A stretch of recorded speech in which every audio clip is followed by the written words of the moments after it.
Hello grade 3s. So today we are going to learn about speech marks. And another word for this is also called direct speech or inverted commas.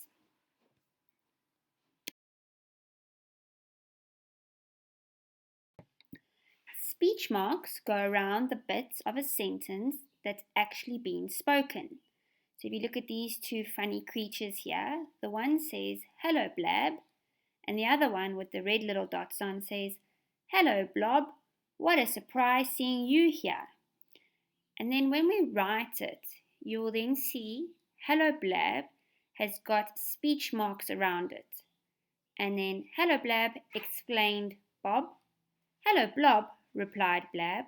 "What a surprise seeing you here." So we put the speech marks around what is spoken. We don't put the speech marks around "replied Blab" or "explained Blob."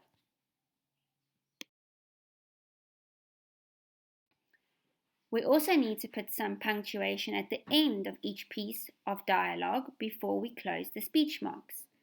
So an example is, "Do you believe it?" Then there's a question mark and the speech mark is around it. Charlie asked. "I don't believe it," cried Kate. "Believe it or not," Ben shrugged. "It's true." Amy nodded. "I believe it." So if you look at each sentence there, whatever is being spoken, there's the speech marks around it. So let's go to "I don't believe it" with the exclamation mark, and then we close the speech marks. Cried Kate, because Kate is the one that's saying that sentence. But we don't put the speech mark around cried Kate. Then the next one, "Believe it or not." And there's a comma there, and then the speech marks is after the punctuation. Ben shrugged. And then he says again, "It's true." So he's talking, so you put the speech marks around, "It's true." Then Amy nodded. "I believe it." So you put the speech marks around what she's saying there, not around Amy nodded.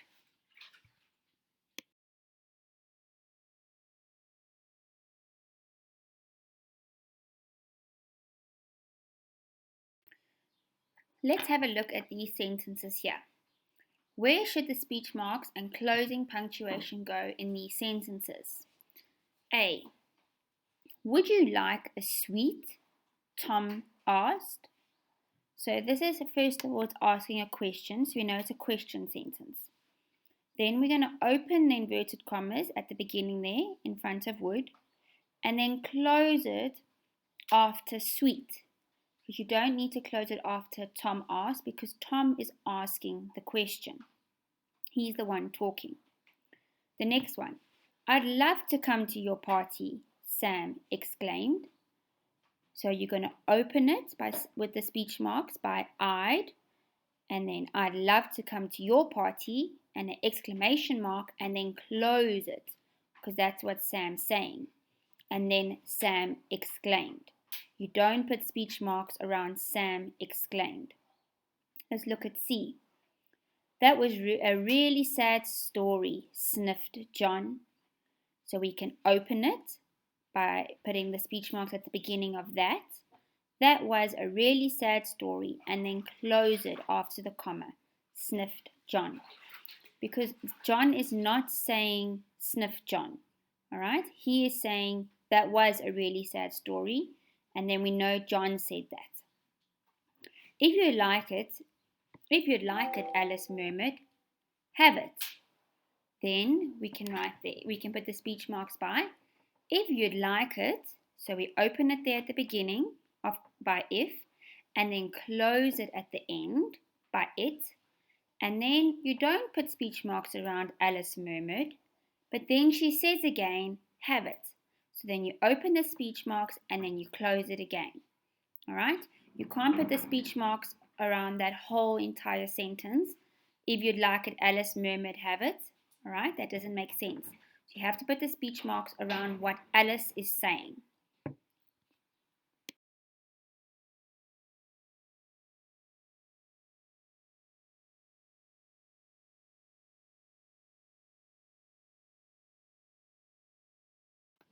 We also need to start a new line every time a different character speaks. "Hello, Mr. Bat," called James. So you can see hello Mr. Bat is in inverted commas there, and then called James because James is the one that said hello Mr. Bat. Hello there, replied Mr. Bat. So Mr. Bat said hello there. Again, we don't put inverted commas around replied Mr. Bat or called James, only around what they are saying. How are you feeling today? James asked, stopping at Mr. Bat's gate. I'm fine, thanks, James, smiled Mr. Bat. Just no more football for a while. So there you can see all the things that Mr. Bat and James are saying have been put in speech marks or inverted commas. And then smiled Mr. Bat or James asked or replied Mr. Bat or called James is not in inverted commas.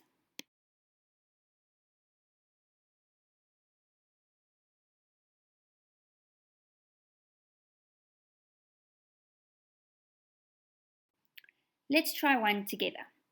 Let's have a look at this picture. There's a little girl with a kitten and an adult next to her. So the little girl says, "Oh, I've always wanted my own kitten." Remember, it won't stay a kitten for long. So let's now try and write that into a speech dialogue with the inverted commas. Okay, we can say, open the inverted commas, "Oh, I've always wanted my own kitten," full stop, and close the inverted commas, said Kim.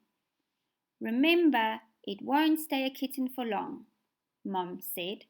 So what Mom said is in inverted commas, and we don't put Mom said in inverted commas because that's Mom is saying that sentence. Remember, it won't stay a kitten for long.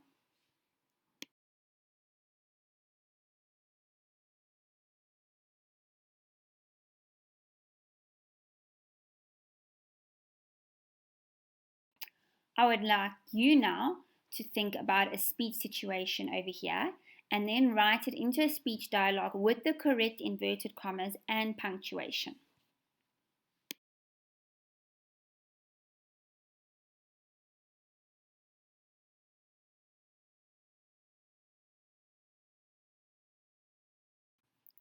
I would like you to do the same for this picture as well. Let's try punctuating this dialogue. So as you can see, there's no inverted commas in it, and we need to add in the inverted commas in the correct place. Bodgett and Brown looked hard at the chimney. It was leaning a very long way over. "It will have to be pulled down," said Bodgett. Now have a look there. That's what Bodgett is saying. "It will have to be pulled down," said Bodgett, as he and the constable looked up at the chimney. "It can not be left in that state," said the constable. "You had better get started. I have told Mrs. Worth about it." "We will go and get some ladders and scaffolding from the lorry," said Bodgett, and off he went. All right, let's try and put inverted commas into this little passage. All right, let's have a look. Bodgett and Brown looked hard at the chimney. It was leaning a very long way over. All right, they're looking at the chimney and they're not saying anything, so we don't need to put any inverted commas there. "It will have to be pulled down," said Bodgett, as he and the constable looked up at the chimney. All right, so "it will have to be pulled down" needs to go in inverted commas because Bodgett is saying that. But we don't need to put in "said Bodgett," as he and the constable looked up at the chimney. All right, they're not saying that. We need to only put in, inverted commas in, "it will have to be pulled down." Next line, "It cannot be left in that state," close the speech marks, said the constable.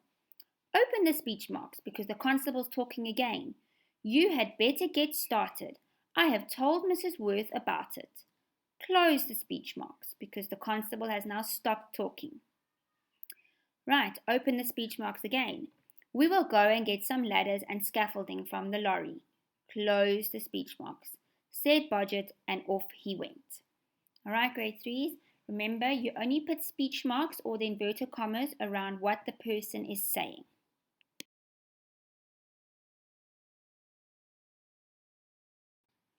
All right, we need to remember you put speech marks around the words being spoken. We punctuate the speech before closing the speech marks, and we start a new line for each new speaker. We must not use too much dialogue to tell the stories. Okay, grade 3s, I'd now like you to please complete the worksheet on inverted commas.